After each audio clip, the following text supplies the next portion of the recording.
इंद्रो बृहस्पतिः शन्नो विष्णुरुक्रमः नमो ब्रह्मणे नमस्ते वायो त्वमेव प्रत्यक्षं ब्रह्मासि त्वामेव प्रत्यक्षं ब्रह्मावादिशं कृतमवादिशं सत्यमवादिशं तन्मामावीद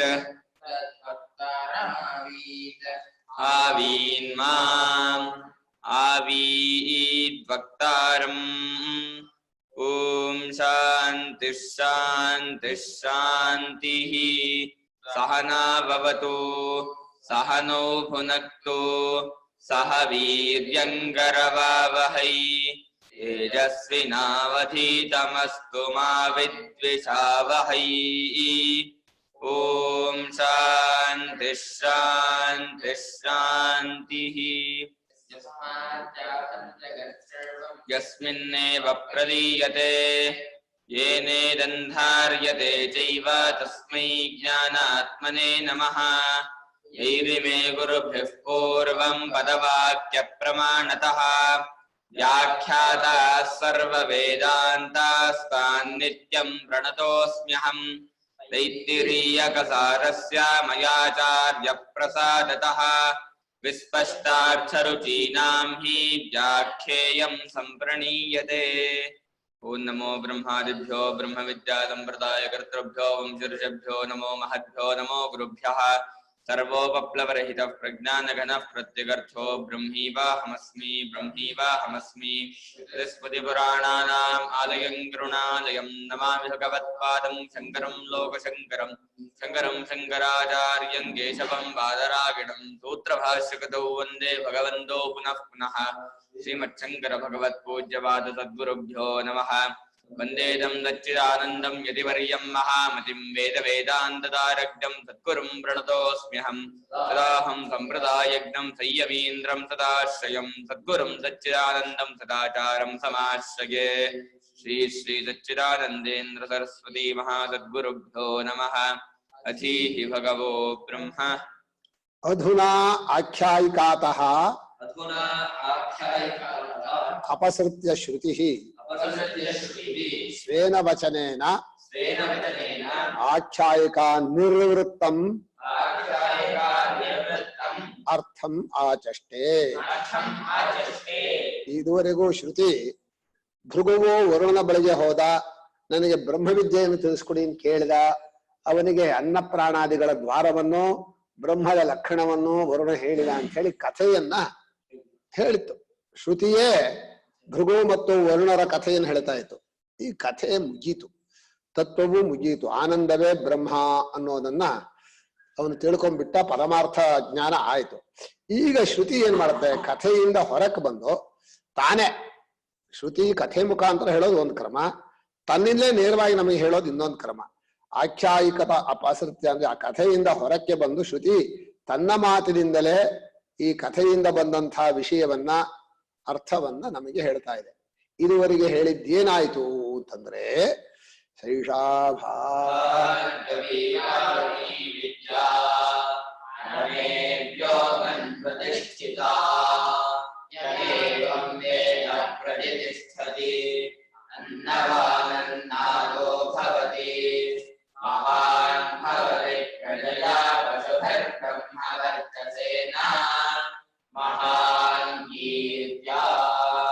ಈಗ ಶ್ರುತಿ ಹೇಳ್ತಾ ಇತ್ತು. ಹಾ ಓದಪ್ಪ.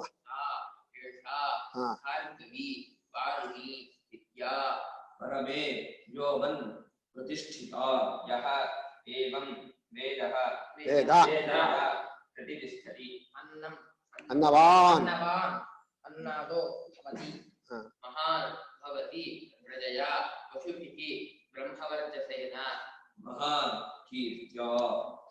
ಈಗ ಕಥೆಯಿಂದ ಹೊರಕ್ಕೆ ಬಂದು ಶ್ರುತಿ ಹೇಳ್ತಾ ಇದೆ, ಇದು ಭೃಗುವು ತಿಳಿದು ವರುಣನು ಹೇಳಿಕೊಟ್ಟ ವಿದ್ಯೆ.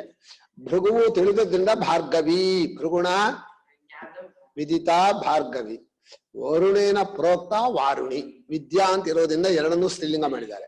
ಭಾರ್ಗವಿ ವಾರುಣಿ ವಿದ್ಯಾ. ಈ ಬ್ರಹ್ಮ ವಿದ್ಯೆ ಭೃಗು ತಿಳ್ಕೊಂಡದ್ದು, ವರುಣ ಹೇಳ್ಕೊಟ್ಟದ್ದು, ಆದ್ರಿಂದ ಭಾರ್ಗವಿ ವಾರುಣಿ ವಿದ್ಯಾ ಅಂತ ಹೆಸರು. ಈ ವಿದ್ಯೆ ಪರಮಾಕಾಶ ಅಂದ್ರೆ ಹೃದಯಾಕಾಶದಲ್ಲಿ ನೆಲೆ ನಿಂತಿದೆ. ಪರಮೇ ವ್ಯೋಮ, ನಮ್ಮ ಹೃದಯದಲ್ಲಿರುವಂತಹ ಚೈತನ್ಯ ರೂಪವಾದ ಆಕಾಶದಲ್ಲೇ ಈ ವಿದ್ಯೆ ಪರಿಸಮಾಪ್ತವಾಗಿದೆ. ಯಾರು ಹೀಗೆ ಪರಮಾಕಾಶದಲ್ಲಿ ಈ ಜ್ಞಾನ ನೆಲೆ ನಿಂತಿದೆ ಅಂತ ತಿಳ್ಕೋತಾನೋ ಅವನೂ ಕೂಡ ಒಳ್ಳೆ ನೆಲೆಯನ್ನ ಪಡ್ಕೊಳ್ತಾನೆ ಭೂಲೋಕದಲ್ಲಿ. ಇದು ಅವಾಂತರ ಫಲ. ಜ್ಞಾನದ ಫಲ ಬ್ರಹ್ಮ ಸ್ವರೂಪವೇ ಆಗೋದು, ಅದಕ್ಕೆ ಬೇರೆ ಇನ್ನೇನಿಲ್ಲ. ಆದ್ರೆ ಆ ಬ್ರಹ್ಮಜ್ಞಾನಿಗೆ ತನ್ನ ಹೃದಯದಲ್ಲಿರುವಂತಹ ಚೈತನ್ಯ ರೂಪನಾದ ಪರಮಾತ್ಮನೇ ಅದೇ ನಮ್ಮೆಲ್ಲರಿಗೂ ಆಧಾರ, ಅವನಲ್ಲೇ ನಾವು ನೆಲೆ ನಿಂತಿದ್ದೀವಿ ಅಂತ ತಿಳ್ಕೊಂಡ್ರೆ ಅವನಿಗೆ ಒಳ್ಳೆ ಸ್ಥಾನ, ನೆಲೆ, ಆಧಾರ, ಆಶ್ರಯ ಎಲ್ಲ ಸಿಗತ್ತೆ. ಅಷ್ಟೇ ಅಲ್ಲ, ಅನ್ನವಾನ್, ಅನ್ನ, ಒಳ್ಳೆ ಅನ್ನವಿರ್ತಾನೆ. ಬರೀ ಅನ್ನವಿರೋದು ಅಷ್ಟೇ ಅಲ್ಲ, ಅನ್ನವನ್ನು ಊಟ ಮಾಡೋನು ಆಗ್ತಾನೆ. ಅನ್ನವಾನ್ ಅನ್ನಾದಹ, ಅನ್ನಾದಹ ಅಂದ್ರೆ ಅನ್ನವನ್ನು ತಿನ್ನುವವನು, ಅನ್ನವಾನ್ ಅನ್ನವನ್ನು ಉಳ್ಳವನೂ ಆಗ್ತಾನೆ. ಮಹಾನ್ ಭವತಿ, ತುಂಬಾ ಬೆಳಿತಾನೆ. ಮಕ್ಕಳು, ಮೊಮ್ಮಕ್ಕಳು, ಪರಿವಾರ. ಮಹಾನ್ ಭವತಿ ಪ್ರಜಯ ಪಶುಭಿ ಬ್ರಹ್ಮವರ್ತೇನ. ಒಳ್ಳೊಳ್ಳೆ ಮಕ್ಕಳು, 10 ಮಕ್ಕಳು, ಐಶ್ವರ್ಯ, ಅಷ್ಟೈಶ್ವರ್ಯ, ಬ್ರಹ್ಮವರ್ಚಸ್ಸು ಎಲ್ಲ ಚೆನ್ನಾಗಿರುತ್ತೆ. ಕೀರ್ತಿಯೂ ದೊಡ್ಡದಾಗಿ ಬೆಳೆಯುತ್ತೆ. ಹೀಗೆ ಬ್ರಹ್ಮಜ್ಞಾನಿಯಾದವನಿಗೆ ಈ ಲೋಕದ ಅವಾಂತರ ಫಲವನ್ನು ಕೂಡ ಒಂದು ಹೇಳಿದ್ದಾರೆ. ಇದು ಮುಖ್ಯವಾದ ಫಲ ಅಲ್ಲ, ಬ್ರಹ್ಮಜ್ಞಾನಕ್ಕೆ ಬ್ರಹ್ಮವನ್ನು ಪಡ್ಕೊಳ್ಳೋದೇ ಫಲ. ಇದನ್ನು ಹೇಳಿದ್ದಾರೆ. ಈಗ ಭಾಷ್ಯವನ್ನು ಓದೋಣ. ಓದ ಸೈಷಾ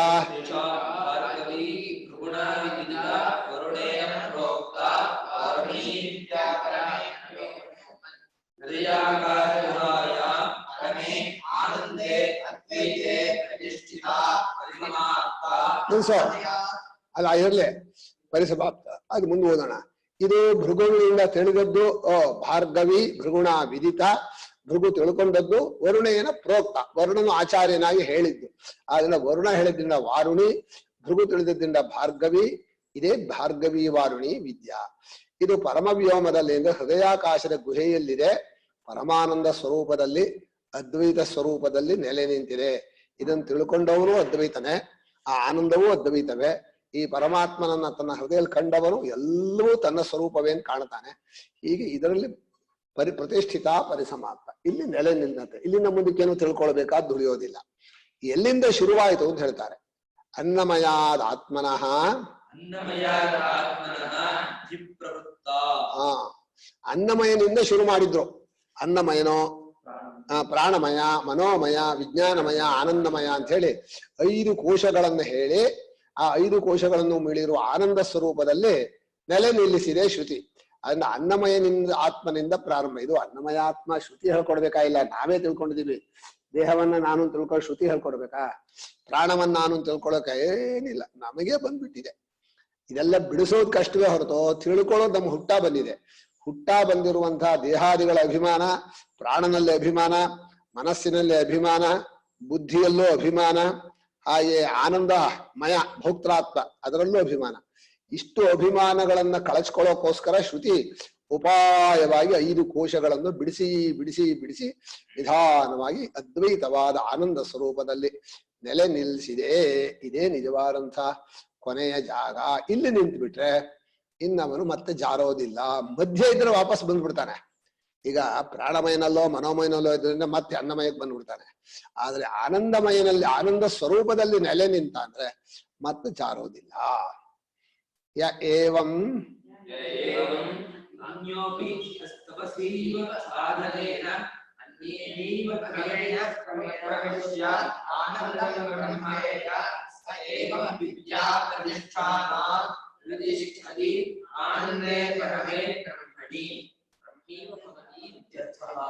ಯಾರು ಇನ್ನೊಬ್ಬರ ಯಾರಾದ್ರೆ ಆಗ್ಲಿ ಈ ತಪಸ್ಸಿನಿಂದ ಅಂದ್ರೆ ಏಕಾಗ್ರತೆಯಿಂದ ಮನಸ್ಸನ್ನು ಇಂದ್ರಿಯಗಳನ್ನು ಕೂತ್ಕೊಂಡು ಯೋಚನೆ ಮಾಡಿ ಎಲ್ಲವೂ ಯಾವ್ದ್ರಿಂದ ಹುಟ್ಟಿದೆಯೋ, ಯಾವ್ದ್ರಲ್ಲಿ ಇರುತ್ತೋ, ಯಾವ್ದ್ರಲ್ಲಿ ಅಡಗತ್ತೋ ಅಂತ ಹೇಳಿ ಈ ತಪಸ್ಸನ್ನು ಮಾಡ್ತಾ ಮಾಡ್ತಾ ತಪಸ್ಸೆಂಬ ಸಾಧನದಿಂದಲೇ ಇದೇ ಭೃಗುಕ್ರಮದಿಂದಲೇ ಒಳಕ್ ಹೋಗಿ ಆನಂದವಾದ ಬ್ರಹ್ಮವನ್ನ ತಾನೇ ಅಂತ ಯಾವಾಗ ತಿಳ್ಕೋತಾನೋ, ಈ ರೀತಿ ತಿಳ್ಕೊಂಡಂಥವನು ಅವನು ಆ ವಿದ್ಯೆಯಲ್ಲಿ ನೆಲೆ ನಿಂತು ಬಿಡ್ತಾನೆ. ವಿದ್ಯಾ ಪ್ರತಿಷ್ಠಾನ ಪ್ರತಿಷ್ಠತಿ.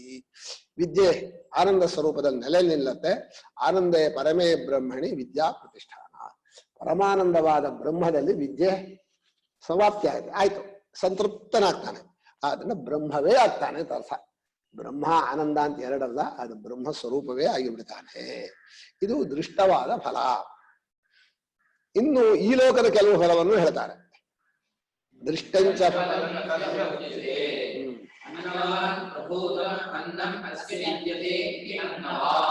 ಈಗ ಅವನಿಗೆ ದೃಷ್ಟವಾದ ಫಲ ಅಂದ್ರೆ ಈ ಲೋಕದಲ್ಲಿ ಕಾಣೋ ಫಲ. ಈ ಬ್ರಹ್ಮಜ್ಞಾನಿಯಾದವನಿಗೆ ಅನ್ನವುಳ್ಳವನಾಗ್ತಾನೆ ಅಂದ್ರೆ ಮತುಪ್ಪು ಭೂಮನಿಂದ ಪ್ರಶಂಸಾಸು ಅಂತಿರೋದು. ಬರೀ ಇಷ್ಟನ್ನ ಇದ್ರೆ ಅನ್ನವಾನ ಅಲ್ಲ, ಪ್ರಭೂತಮನ್ನಂ. ತುಂಬಾ ಅನ್ನ ಇರಬೇಕು, ತುಂಬಾ ದುಡ್ಡು ಇರಬೇಕು. ಧನವಾನ್ ಅಂದ್ರೆ 10 ರೂಪಾಯಿ ಇದೆ ಧನವಾನ್ ಅಂತ ಕರೆಯೋಲ್ಲ, ಅಯ್ಯೋ ತುಂಬಾ ಇರಬೇಕು. ಹಾಗೆ ಪ್ರಭೂತವಾದಂತಹ ಅನ್ನ ಇವನಿಗೆ ಇರೋದ್ರಿಂದ ಅನ್ನವಾ. ಎಲ್ಲೆಲ್ಲಿ ಹೋದ್ರು ಇವನಿಗೆ ಅನ್ನ ಸಿಕ್ಕೇ ಸಿಗತ್ತೆ. ಅನ್ನ ಅನ್ನೋದು ಇವನಲ್ಲಿ ಇದ್ದೇ ಇರುತ್ತೆ. ಆದ್ರಿಂದ ಈ ಜ್ಞಾನಿಯಾದವನು ಈ ಲೋಕದಲ್ಲಿ ಬಹಳ ಅನ್ನವನ್ನ ಹೊಂದಿರುತ್ತಾನೆ. ಅನ್ನ ಅನ್ನೋದು ಅವನ ಜೊತೆಯಲ್ಲಿ ಇರತ್ತೆ. ಸತ್ತಾ ಮಾತ್ರೇಣತು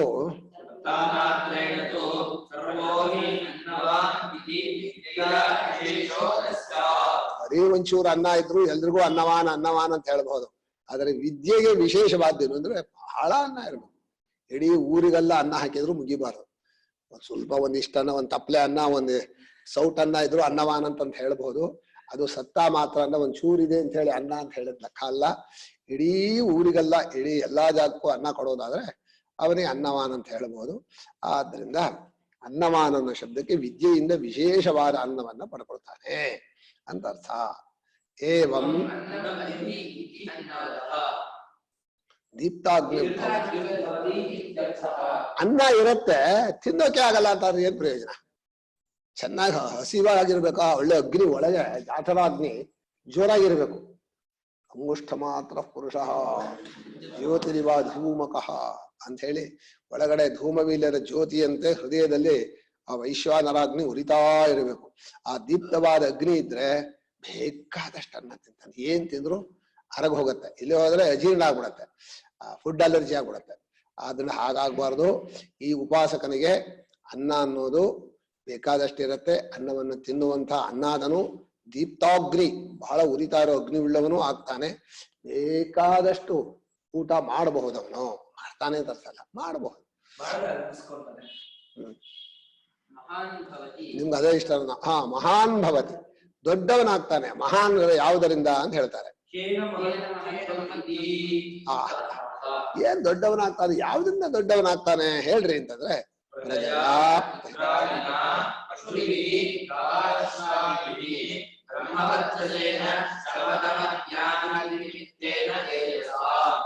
ಮೊದಲು ಮಕ್ಕಳು, ಒಳ್ಳೊಳ್ಳೆ ಮಕ್ಕಳು, ತುಂಬಾ ಒಳ್ಳೊಳ್ಳೆ ಮಕ್ಕಳಿದ್ರೆ ಅಂಥವ್ರ ಮಕ್ಕಳಪ್ಪ, ಇಂಥವ್ರ ಮಕ್ಕಳು ಅಂತೇಳಿ ಅವ್ರ ಹೆಸರನ್ನ ಹೇಳ್ತಾರೆ. ಹೀಗೆ ಪ್ರಜೆಯಿಂದ ದೊಡ್ಡವನಾಗ್ತಾನೆ. ಪಶು ಅಂದ್ರೆ ಐಶ್ವರ್ಯ, ದುಡ್ಡು, ಹಸು, ಕುದುರೆ, ಬೇರೆ ಬೇರೆ ದುಡ್ಡು ಎಲ್ಲ ಇರುತ್ತೆ. ಅಂದ್ರೆ ಹಸು ಕುದುರೆ ಅದೇ ಅಲ್ಲ, ಪೈಸಾನೋ, ಬೇಕಾದಷ್ಟು ಐಶ್ವರ್ಯ ಇರುತ್ತೆ. ಬ್ರಹ್ಮವರ್ಚಸ್ಸು, ಬ್ರಹ್ಮವರ್ಚಸ್ಸು ಅಂದ್ರೆ ಶಮ, ದಮ, ಜ್ಞಾನ, ಈ ನಿಮಿತ್ತವಾದ ತೇಜಸ್ಸು, ಬ್ರಹ್ಮವರ್ಚಸ್ಸು ಬಂದಿರುತ್ತೆ. ಇಷ್ಟೆಲ್ಲ ಅವರಿಗೆ ತಾನಾಗಿ ಬರೋದು ದೃಷ್ಟ ಫಲ. ಬ್ರಹ್ಮವಾಗೋದು ಅನ್ನೋದು ಅದೃಷ್ಟವಾದ ಸ್ವಭಾವವಾದ ಫಲ. ಮಹಾನ್ ಭವತಿ ಕೀರ್ತಿಯ, ಒಳ್ಳೆ ಖ್ಯಾತಿ, ಶುಭಾಚಾರ ನಿಮಿತ್ತ, ಒಳ್ಳೆ ಆಚಾರ ನಿಮಿತ್ತವಾದ ಕೀರ್ತಿಯಿಂದ ಎಲ್ಲಾ ಕಡೆಯಲ್ಲೂ ಪ್ರಸಿದ್ಧನಾಗ್ತಾನೆ. ಸ್ವಾಮಿ ಅವ್ರು ಎಂಥ ಒಳ್ಳೆಯವರು, ಎಂಥ ನಡವಳಿಕೆ ಉಳ್ಳವರು ಅಂತ ಹೇಳಿ ಅವರ ಕೀರ್ತಿಯನ್ನು ಎಲ್ಲಾ ಕಡೆಯಲ್ಲೂ ಹಾಡ್ತಾರೆ. ಹೀಗೆ ಜ್ಞಾನಿಯಾದವನಿಗೆ ಗೃಹಸ್ಥನಾಗಿದ್ರೆ ಮಕ್ಕಳಾಗ್ತಾರೆ, ಐಶ್ವರ್ಯ ಬೇಕಾದಷ್ಟು ತುಂಬಿರುತ್ತೆ, ಬೇಕಾದಷ್ಟು ಕೀರ್ತಿ ಬರುತ್ತೆ, ಬ್ರಹ್ಮವರ್ಚಸ್ಸು, ಶಮದಮ, ಜ್ಞಾನಾದಿಗಳ ತೇಜಸ್ಸು ಹೆಚ್ಚಾಗಿರುತ್ತೆ, ಎಲ್ಲ ಬೆಳೆದಿರುತ್ತೆ, ಏನೂ ಕೊರತೆ ಇಲ್ಲ. ಇನ್ನು ಆತ್ಮಾನಂದ ಬೇರೆ ಇರುತ್ತೆ. ಇಷ್ಟ ಆಯ್ತಲ್ಲ. ಈಗ ಪ್ರಾಸಂಗಿಕವಾಗಿ ಕೆಲವು ಕಥವನ್ನು ಹೇಳ್ತಾರೆ.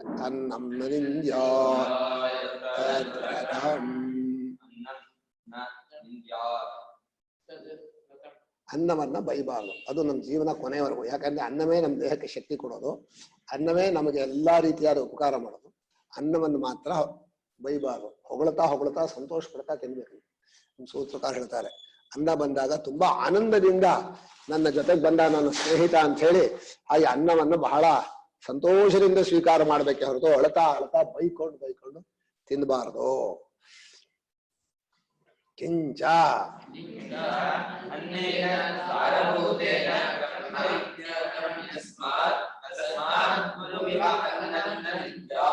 ಈಗ ನಮಗೆ ತಿಳ್ಕೊಳ್ಳೋಕೆ ಅನ್ನವೇ ದ್ವಾರ. ಮೊಟ್ಟ ಮೊದಲು ಅನ್ನದಲ್ಲೇ ಎಲ್ಲ ಇರುತ್ತೆ, ಅನ್ನದಿಂದಲೇ ಹುಟ್ಟತ್ತೆ, ಅನ್ನದಲ್ಲೇ ಅಡಗತ್ತೆ ಅಂತೆಲ್ಲ ಹೇಳಿದ್ರು. ಹೀಗೆ ಅನ್ನವೇ ದ್ವಾರವಾದ್ರಿಂದ ಬ್ರಹ್ಮವನ್ನು ತಿಳ್ಕೊಳಕ್ಕೆ ಹೇಗೆ ಗುರುಗಳು ಬ್ರಹ್ಮವನ್ನು ತಿಳಿಸ್ಕೋತಾರೋ ಹಾಗೆ ಅನ್ನ ಇದ್ರೆ ತಾನೆ ತಿಳ್ಕೊಳ್ಳೋದು. ಗುರುವನ್ನು ಹೇಗೆ ನಾವು ನಿಂದನೆ ಮಾಡಬಾರದೋ ಅನ್ನವನ್ನು ನಿಂದನೆ ಮಾಡಬಾರದು. ಅನ್ನವೇ ಗುರು. ಗುರುನಿವ ಅನ್ನಂ ನನಿಂದ್ಯಾತ್. ಆಚಾರ್ಯರು ಗುರುಗಳನ್ನ ಹೇಗೆ ನಿಂದೆ ಮಾಡಬಾರ್ದು ಅಂತ ಹೇಳ್ತೀವೋ ಹಾಗೆ ಅನ್ನವನ್ನು ಕೂಡ ನಾವು ನಿಂದೆ ಮಾಡಬಾರ್ದು. ನಿಂದೆ ಮಾಡಿ ತಪ್ಪಾಗ್ಬಿಡತ್ತೆ. ಯಾವತ್ತೂ ಆಚಾರ್ಯಗೆ ದ್ರೋಹ ಮಾಡಬಾರದು ಅಂತ ನಮ್ಮ ಸೂತ್ರಕಾರರು. ಸರಿ ಇದೆ.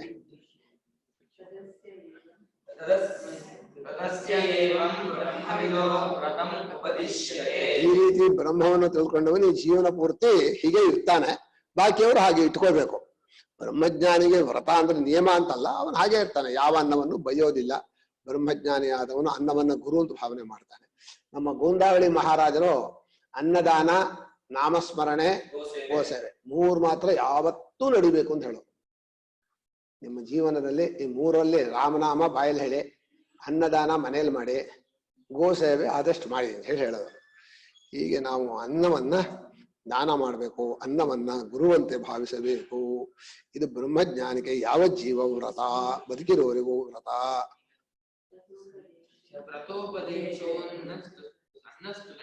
ವ್ರತೋಪದೇಶ ಅನ್ನಸ್ತುತಯೇ. ವ್ರತವನ್ನು ಉಪದೇಶ ಮಾಡಿದ್ದು ಅನ್ನವನ್ನು ಹೊಳಗೆ. ಇಂಥ ದೊಡ್ಡದು ಅನ್ನಪ್ಪ, ಅನ್ನವನ್ನು ಮಾತ್ರ ಬೈಬೇಡ, ಅನ್ನವನ್ನು ನಿಂದನೆ ಮಾಡಬೇಡ ಅಂತ ಹೇಳಿ ಅನ್ನವನ್ನು ಹೊಗಳೋಕೋಸ್ಕರ ವ್ರತವನ್ನ ಉಪದೇಶ ಮಾಡ್ತಾ ಇದೆ. ಸ್ತುತಿ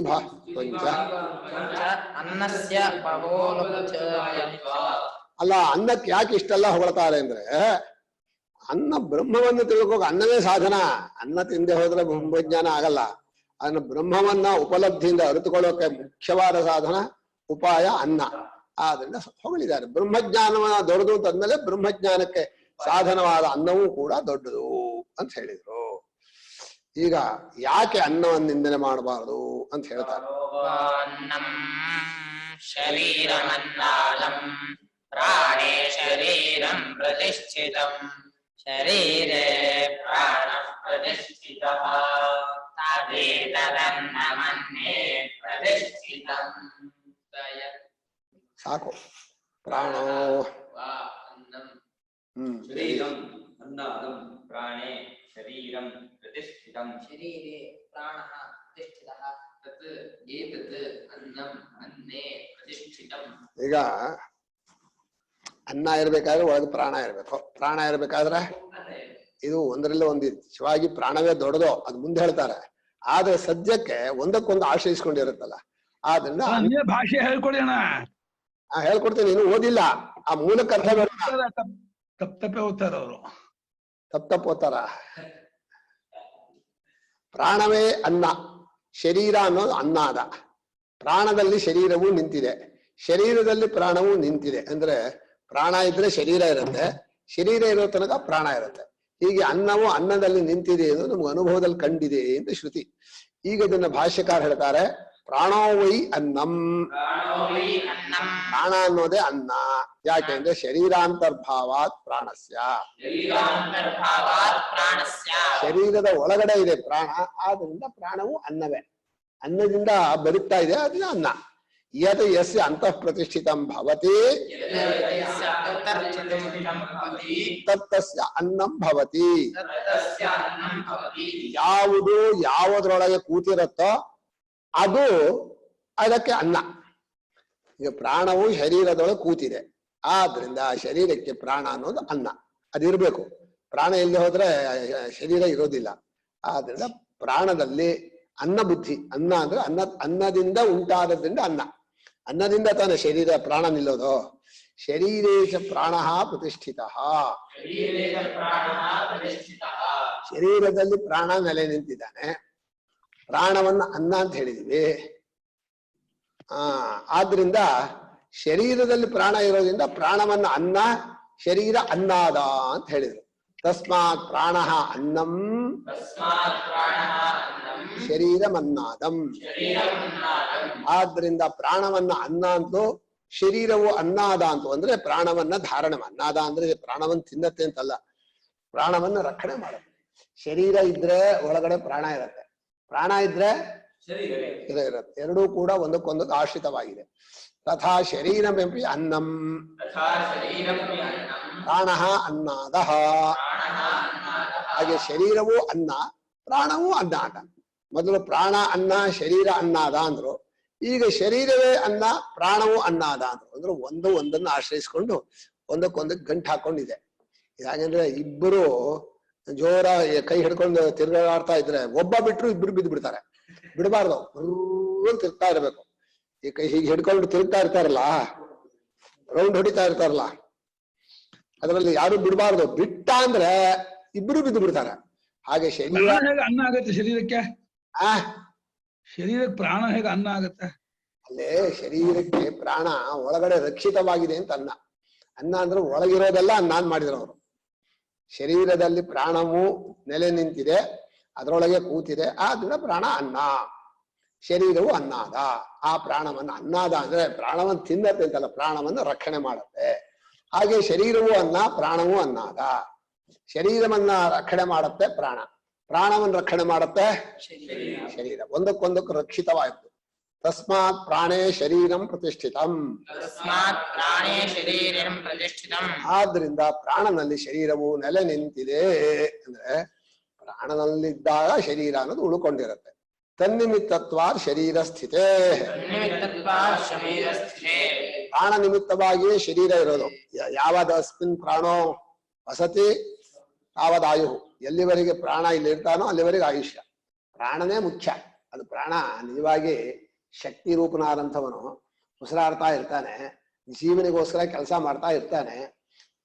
ಯಾವಾಗ ಹೋಗ್ತಾನೆ, ಯಾವಾಗ ಅವನ್ ಬಿಟ್ಟು ಹೋಗ್ತಾನೆ, ಯಾರ ಕೈಲೂ ಹೇಳೋಕ್ಕಾಗಲ್ಲ. ಹೀಗಾಗಿ ಪ್ರಾಣ ನಿಮಿತ್ತವಾಗಿಯೇ ಶರೀರ ಸ್ಥಿತಿ ಇದೆ. ಆದ್ರಿಂದ ಪ್ರಾಣ ಶರೀರ ಅನ್ನೋದು ಅನ್ನ, ಪ್ರಾಣ ಅನ್ನೋದು ಅನ್ನಾದ.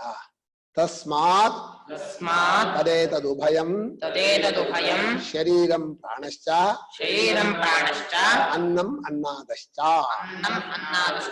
ಆದ್ರಿಂದ ಎರಡೂ ಕೂಡ ಶರೀರವೂ ಪ್ರಾಣವೂ ಒಂದು ರೀತಿ ಅನ್ನವೂ ಹೌದು, ಅನ್ನಾದೂ ಹೌದು. ಶರೀರವೂ ಅನ್ನ, ಶರೀರವೂ ಅನ್ನಾದ. ಪ್ರಾಣವೂ ಅನ್ನ, ಪ್ರಾಣವೂ ಅನ್ನಾದ. ಹೀಗೆ ಒಂದರಲ್ಲಿ ಒಂದು ನಿಂತಿದೆ ಅಂತ.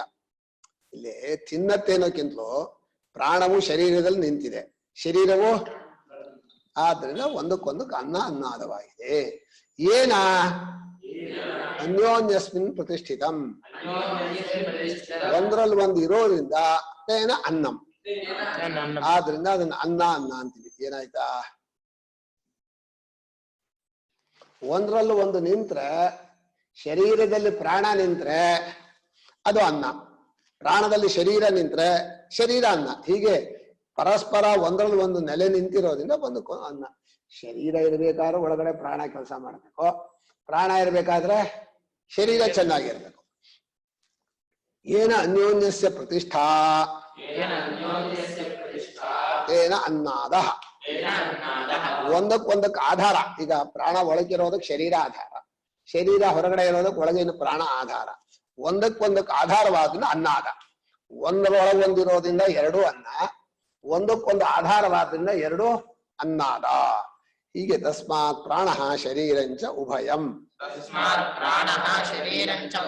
ಅನ್ನಂ ಅನ್ನಾದಂಚ.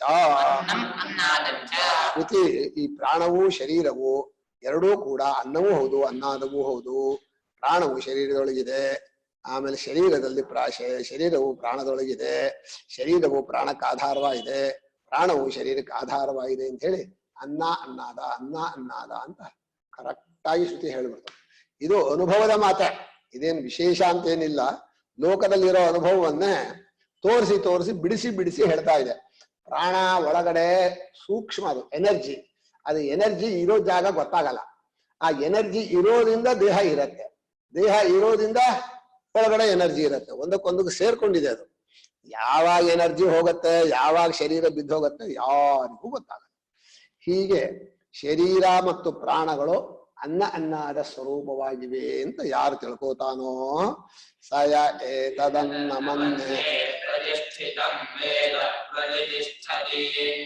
ಅನ್ನವಾನನ್ನಾದೋ ಭವತಿ ಮಹಾನ್ ಭವತಿ ಪ್ರಜಯಾ ಪಶುಭಿರ್ಬ್ರಹ್ಮವರ್ಚಸೇನ ಕೀರ್ತ್ಯಾ ಅನ್ನಂ अन्ने प्रतिष्ठितं वेद प्रतिष्ठति अन्नवान् अन्नादः भवति महान् भवति प्रजया पशुभिः ब्रह्मवर्चसेन महान् कीर्त्या ಈ ಮಂತ್ರಕ್ಕೆ ಹಿಂದೆ ಒಂದ್ಸಲ ಅರ್ಥ ಹೇಳಿ ಆಗಿದೆ. ಭಾಷ್ಯಕಾರರು ಹಿಂದೆ ಹೇಳಿದ್ರೆ ಮತ್ತೊಂದ್ಸಲ ಬರೆಯಲ್ಲ ಅವರು. ಅದು ಏನು ಮಾಡ್ಬಿಡ್ತಾರೆ, ಹೀಗೆ ಅನ್ನದಲ್ಲಿಯೋ ಅನ್ನಾದವಾಗಿಯೋ ಎರಡೂ ಇದೆ ಅಂತ ಹೇಳಿ ತಿಳ್ಕೊಂಡ್ರೆ ಅವನು ಕೂಡ ಒಳ್ಳೆ ನೆಲೆಯನ್ನು ಪಡ್ಕೊಳ್ತಾನೆ, ಬೇಕಾದಷ್ಟು ಅನ್ನ ಉಳ್ಳವನಾಗ್ತಾನೆ, ಬೇಕಾದಷ್ಟು ಅನ್ನವನ್ನು ತಿನ್ನವನಾಗ್ತಾನೆ. ಮಹಾನ್ ಭವತಿ, ತುಂಬಾ ದೊಡ್ಡವನಾಗ್ತಾನೆ. ಅಂದ್ರೆ ಮಕ್ಕಳು, ಪಶುಗಳು, ಐಶ್ವರ್ಯ, ಬ್ರಹ್ಮವರ್ಚಸ್ಸುಗಳಿಂದ ಮಹಾನ್ ಭವತಿ, ಬಹಳ ದೊಡ್ಡವರು ಅಂತ ಆಗ್ತಾನೆ. ಕೀರ್ತಿಯಲ್ಲೂ ಬಹಳ ದೊಡ್ಡವನಾಗ್ತಾನೆ ಅಂತ ಹಿಂದೆ ಹೇಳಿದ ಅರ್ಥವನ್ನೇ ಇನ್ನೊಂದ್ಸಲ ಹೇಳಿದ್ದಾರೆ. ಒಂದೊಂದಕ್ಕೂ ಈಗ ಭಾಷ್ಯಕಾರ ಏನ್ ಬರೀತಾರೆ ನೋಡೋಣ. ಸಯ ಏವಂ ಏತದನ್ನಂ ಅನ್ನೇ ಪ್ರತಿಷ್ಠಿತಂ ವೇದ ಪ್ರತಿಷ್ಠತಿ ಅನ್ನಾದಾತ್ಮನೇವ. ಯಾರು ಹೀಗೆ ಈ ಅನ್ನವು ಅನ್ನದಲ್ಲಿದೆ, ಅನ್ನವು ಶರೀರವು ಅನ್ನದಲ್ಲಿ ಪ್ರಾಣದಲ್ಲಿ, ಅನ್ನವು ಪ್ರಾಣವು ಅನ್ನದಲ್ಲಿ ಶರೀರದಲ್ಲಿ, ಹೀಗೆ ಪರಸ್ಪರ ಒಂದಕ್ಕೊಂದು ಪ್ರತಿಷ್ಠಿತವಾಗಿದೆ ಅಂತ ತಿಳ್ಕೊತಾನೋ ಅವನು ಹಿಂದೆ ಹೇಳಿದಾಗ ಒಳ್ಳೆ ಪ್ರತಿಷ್ಠೆಯನ್ನ ಲೋಕದಲ್ಲಿ ಮನುಷ್ಯನಿಗೆ ನೆಲೆ ಇರ್ಬೇಕು. ಏನಿರ್ಬೇಕು ಹೇಳೋ? ಈ ಕಾಶ್ಮೀರದಲ್ಲಿ ಪಂಡಿತರಿಗೆ ದುಡ್ಡಿತ್ತು, ನೆಲೆ ಇಲ್ಲ, ಎಲ್ಲ ಓಡಿಸ್ಬಿಟ್ರು. ನೆಲೆ ಇಲ್ಲದೆ ಹೋದ್ರೆ ಆಗಲ್ಲ. ನೆಲೆಗೆ ಬರೀ ದುಡ್ಡಲ್ಲ, ಜನಬಲ, ಸರ್ಕಾರದ ಬಲ, ದುಡ್ಡಿನ ಬಲ, ಮಕ್ಕಳ ಬಲ, ಒಂದು ಸಂಘಟನೆಯ ಬಲ ಎಲ್ಲ ಇರ್ಬೇಕು. ಇಲ್ಲ ಹೋದ್ರೆ ಆಗಲ್ಲ, ಓಡಿಸ್ಬಿಡ್ತಾರ. ಆದ್ರೆ ನೆಲೆ ಇಲ್ಲದವನಿಗೆ ಜಾಗ ಇಲ್ಲ. ಅದು ಬಹಳ ಕಡೆ. ಈಗ ನೋಡಿ, ನಮ್ಮೂರಲ್ಲಿ ತಮಿಳು ಜನ ಇರೋ ಜಾಗದಲ್ಲಿ ಬೇರೆಯವ್ರು ಹೋಗೋಕ್ ಬಿಡಲ್ಲ. ಅವರು ಲಂಬಾಣಿ ಇರೋ ಜಾಗದಲ್ಲಿ ಬೇರೆಯವ್ರು ಹೋಗೋಕ್ ಬಿಡಲ್ಲ. ಹಾಗೆ ಸಾಬ್ರು ಇರೋ ಜಾಗದಲ್ಲಿ ಬೇರೆ ಇರೋರ್ಗೆ ಹೋಗಿ ಬಿಡೋಲ್ಲ.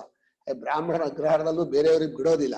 ಅಂದ್ರೆ ಅವರವರಿಗೆ ನೆಲೆ, ಪರಸ್ಪರ ಒಬ್ರಿಗೊಬ್ರಿಗೆ ಉಪಕಾರ ಮಾಡ್ತಾ ಎಲ್ಲ ನೆಲೆಯನ್ನು ಕಂಡ್ಕೊಳ್ತಾರೆ. ಇದೇ ಪ್ರತಿಷ್ಠತೆಯಿಂದ ಒಳ್ಳೆ ನೆಲೆಯನ್ನು ಕಂಡುಕೊಳ್ತಾರೆ. ಅನ್ನದಾತ್ಮನೈವ ಅನ್ನವಾನ್ ಅನ್ನಾದ, ಅದನ್ನ ಹೇಳಿದ್ರಲ್ಲ ಹಿಂದೆ. ಒಳ್ಳೆ ಬೇಕಾದಷ್ಟು ಅನ್ನ ಇರತ್ತೆ, ಅನ್ನವನ್ನು ತಿನ್ನವನು ಆಗ್ತಾನೆ. ಕಿಂಚ ಅನ್ನವಾನ್ ಅನ್ನಾದೋ ಭವತಿ ಇತ್ಯಾದಿ ಪೂರ್ವವದ ಹಿಂದೆ ಹೇಳಿದ್ವಿ ಕಂಡ್ರೆ.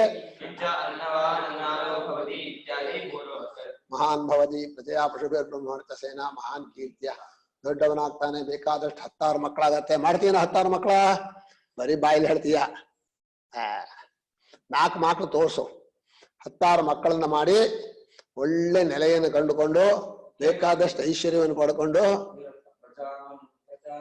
ಬಾಯಲ್ಲಿ ಹೇಳ್ತೀಯ ಅಷ್ಟೆ, ಸುಲಭ ಅಲ್ಲಣೆಯ. ಹೀಗೆ ಅನ್ನದ ಮಹಿಮೆಯನ್ನು ತಿಳಿದವನಿಗೆ ಇಂಥ ಫಲ ಅನ್ನೋದಾಗತ್ತೆ ಅಂತ ಹೇಳಿದ್ರು. ಈಗ ಎರಡನೇ ವಿಷಯ, ಅನ್ನಂನ ಪರಿಚಕ್ಷಿತ.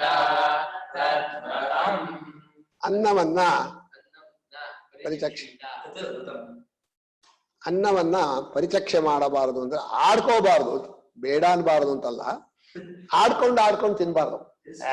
ಇದಾಗಿದೆ ಈ ಅನ್ನ, ಅಯ್ಯಯ್ಯೋ ಆಗಿದೆ, ಅಯ್ಯಯ್ಯೋ ಗೊಳಗೊಳ ಅಂತ ಇದೆ, ಇದೆಲ್ಲ ಹೇಳ್ಬಾರ್ದು.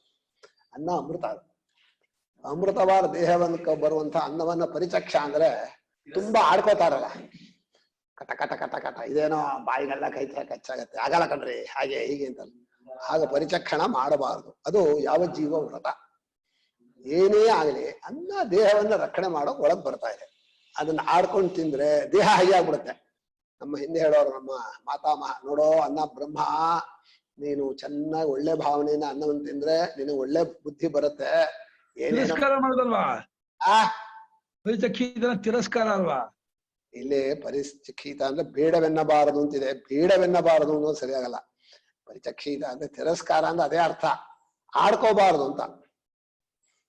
ಅಯ್ಯೋ ಅನ್ನ ಒಂಥರ.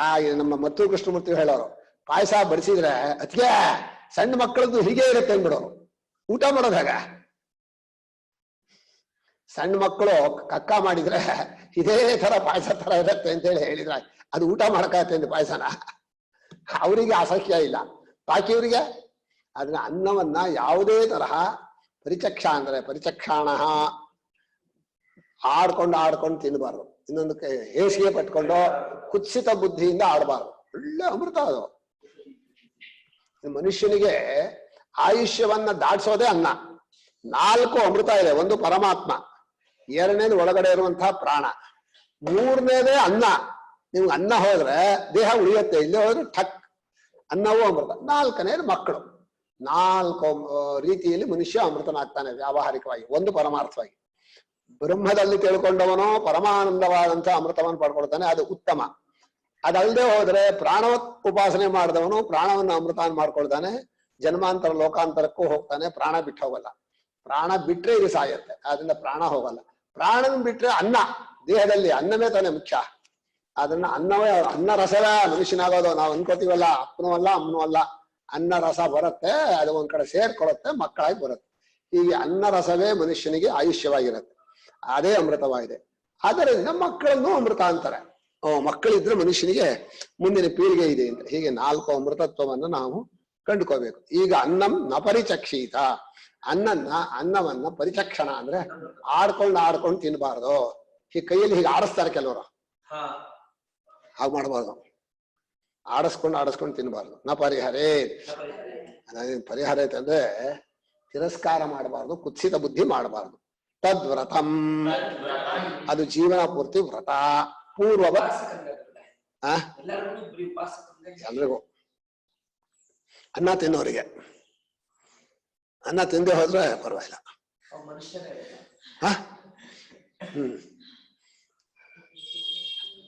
ಧ್ಯಾನಾಹಾರಾಶ್ಯ ಕೇಚಿತ್ ಬರುತ್ತಲ್ಲ, ಪೂರ್ವವತ್ ಸ್ತುತ್ಯರ್ಥಂ.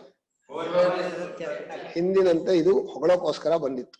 ಹಿಂದೆ ಹೇಗೆ ಅನ್ನೋಪಾಸಕನಾದವನು ಈ ರೀತಿ ಪಡ್ಕೊಳ್ತಾನೋ ಹಾಗೆ ಇಲ್ಲೂ ಕೂಡ ಹೊಗಳೋಕೋಸ್ಕರ ಬಂದಿದೆ ಅಂದ್ರು.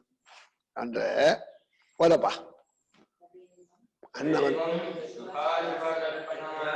ಕಲ್ಪನೆಯ ಅಪರಿಹಿಣಂ.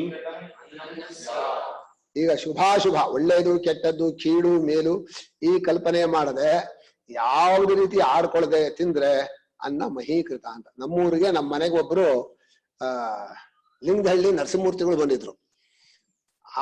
ಅವತ್ತು ಊಟದಲ್ಲಿ ಅಷ್ಟು ಕೆಟ್ಟೋಗಿತ್ತು, ಅಷ್ಟಡಿಗೇನೋ ಕೋಸಂಬರಿಯಿಂದ ಹಿಡಿದು ಕೋಸಂಬರಿ, ಪಲ್ಯ, ಅನ್ನ ಎಲ್ಲ ಸೀದು ಕರಿಕಲಾಗಿ ಎಲ್ಲ ಅವಾಂತರವಾಗಿ ಹೋಗಿತ್ತು. ಬಡಿಸಿದ್ರೆ ಪುಣ್ಯಾತ್ಮ ಒಂದಕ್ಕೂ ಒಂದು ಮಾತು ಚಕಾರ ಹೇಳದೆ ಕೊನೆಯವರೆಗೂ ತಿಂದ್ರು. ನಾವು ನೋಡಿದ್ವಿ, ಹೇಗಾರು ಮಾಡಿ ಯಾವ್ದಾದ್ರು ಒಂದು ಆಡ್ಕೊಳ್ಳಿ ನೋಡೋಣ, ಹೇಗಿದೆ ಇದು ಅವಧಾನಿಗಳೇ ಅಂದ್ರೆ ಪರವಾಗಿಲ್ಲ, ನಂಡಾರ ಚೆನ್ನಾಗಿದೆ ಚೆನ್ನಾಗಿದೆ ಚೆನ್ನಾಗಿದೆ ಚೆನ್ನಾಗಿದೆ ಅಂತ ತಿಂದ್ರು. ಅದೆಲ್ಲ ಸೀದ ವಾಸನೆ ಹಾಗಿರ್ತಾರೆ. ಹೀಗೆ ಶುಭಾಶುಭ ಕಲ್ಪನೆ ಇಲ್ಲದೆ ಆ ಅನ್ನವನ್ನ ಅಮೃತ ಅಂತ ಹೇಳಿ ಹೊಗಳಿ ಅದನ್ನ ದೊಡ್ಡದಾಗಿ ಮಾಡಿ ಅನ್ನವನ್ನ ತಿನ್ನಬೇಕೋ, ಹೀಗೆ ಅನ್ನವನ್ನ ಹೊಗಳಬೇಕು ಅಂತ ಆಯ್ತು, ಹೊಗಳಿದಂತಾಗತ್ತೆ. ಏವಂ ಯಥೋಕ್ತಂ ಉತ್ತರೇಶ್ವಪಿ ಆಪೋವಾ ಅನ್ನಂ ಇತ್ಯಾದಿಷು ಯೋಜಯೇ. ಹೀಗೆ ಮುಂದೆ ಆಪೋವಾ ಅನ್ನಂ ಜ್ಯೋತಿರನ್ನಾದಂ ಇತ್ಯಾದಿಗಳಲ್ಲೂ ಕೂಡ ಇದೇ ರೀತಿಯಾಗಿ ನೀವು ಹೊಂದಿಸ್ಕೋಬೇಕು ಅಂದ್ರು.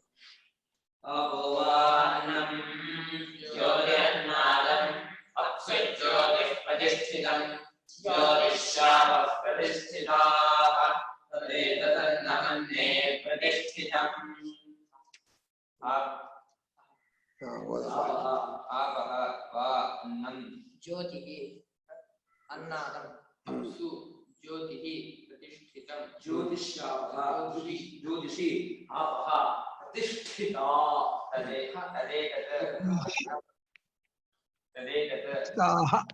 अन्ने प्रतिष्ठितं. ಈಗ ಲೋಕದಲ್ಲಿ ನೀರು ಇದ್ರೆ ಅನ್ನ ಬರುತ್ತೆ.